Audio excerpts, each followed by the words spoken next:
सांगली जिल्ह्याचे पालकमंत्री सुरेश भाऊ खाडे यांच्या पुढाकाराने अयोध्येतील श्रीराम मंदिराची प्रतिकृती मिरजेत साकारली आहे।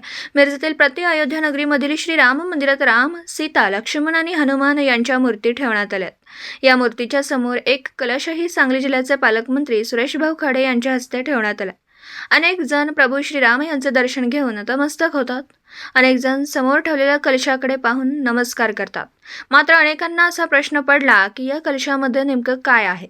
या कलशामध्ये ज्या ठिकाणी प्रभू श्रीराम यांचा जन्म झाला अशा अयोध्येतील राम जन्मभूमी ठिकाणची ही पवित्र माती आहे। त्यामुळे मिरजेतील श्रीरामाच्या मंदिरात आपण दर्शनासाठी येत आहात तर प्रभू श्रीरामाचं दर्शन घेताना त्या कलशातही दर्शन घ्यावं। मुख्यमंत्री एकनाथ शिंदे आणि उपमुख्यमंत्री देवेंद्र फडणवीस यांच्या समवेत महाराष्ट्रातील मंत्रिमंडळ 9 एप्रिल 2023 रोजी अयोध्येला दर्शनासाठी गेले होते। तेव्हा सांगली जिल्ह्याचे पालकमंत्री डॉक्टर सुरेश भाऊ खाडे हेही अयोध्येत दर्शनासाठी गेले होते। त्यावेळेला अयोध्या मंदिराचा पूर्ण परिसर फिरून मंत्री सुरेश भाऊ खाडे यांनी पाहिला।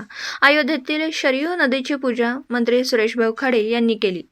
अयोध्येतील पवित्र अशा राम जन्मभूमी येथील मातीसोबत घेऊन जाण्यासाठी पालकमंत्री सुरेश भाऊ खाडे यांनी एका ठिकाणची माती गोळा करायला सुरुवात केली।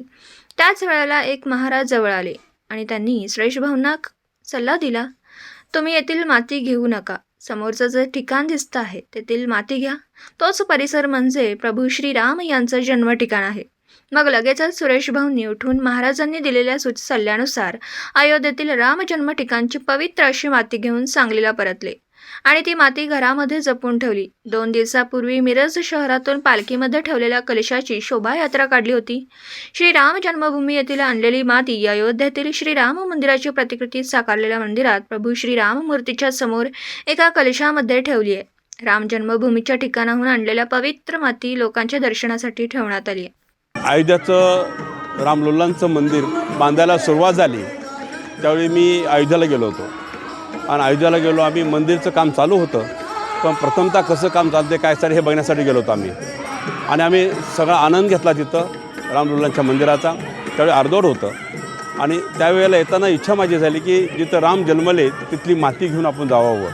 मी एका ठिकाणी माती घ्यायला गेलो तर पण ते साधू संत म्हणले, बाळांनो तिथली माती घेऊ नका, राम जन्म तर इथं झालेला आहे, ह्या जागेवर झालेला आहे, इथली माती घेऊन या। आणि ती माती घेऊन मी आपल्या महाराष्ट्रात मी परत आलो। ती माती माझ्याकडे घरी होती आणि घरी मी ठेवली होती माती। पण असा ज्यावेळी आज 22 तारखेला रामलल्लांचा स्थापना झाली, राम मंदिर ओपन झालं सगळ्यांना, ही 5-6 वर्षाची अगोदरची इच्छा सगळी पुरी झाली। त्या माध्यमातून आम्हीही मिरजमध्ये एक तशी प्रतिकृती अयोध्येची प्रतिकृती उभी केली आणि त्यामध्ये माझी इच्छा झाली की आपण ह्या कलशामध्ये ती राम मंदिराची जिथं जन्म झाला त्या मातीलाही पूजन करावं। त्यासाठी मी एक कलश ठेवलेला आहे, त्या कलशामध्ये माती आहे आणि ती पवित्र माती आहे आणि ह्या योगायोगानं ह्या सगळ्यांना दर्शनासाठी ती उपलब्ध करून ठेवली आणि त्यानंतर हा सहयोग चालू झाला आहे। कालचा आमचा पहिला दिवस 22 तारखेचा मोठा दिवस होता, खूप झाला, जवळजवळ 25,000 लोक ह्या दर्शनासाठी इथे येऊन हजेरी लावली गेली। आजही राग चालू आहे, शाळेतली मुलं यायला लागले, सगळे मुलं आले आहेत। हे 30 तारखेपर्यंत हे कार्यक्रम चालू राहतील, त्या पद्धतीनं सगळ्या जनतेने त्याचा लाभ घ्यावा एवढीच माझी सर्वांना विनंती।